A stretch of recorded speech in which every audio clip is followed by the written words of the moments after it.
चल मेरे भैया मेरे बैठो चल नाशरी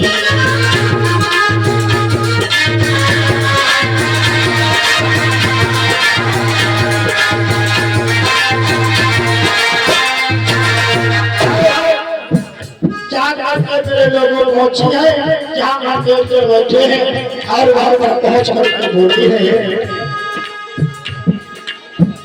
जाकर के पहुंच कर बोली बेटे से आधा जोड़ना तेरे मेरे भैया मेरे लाला का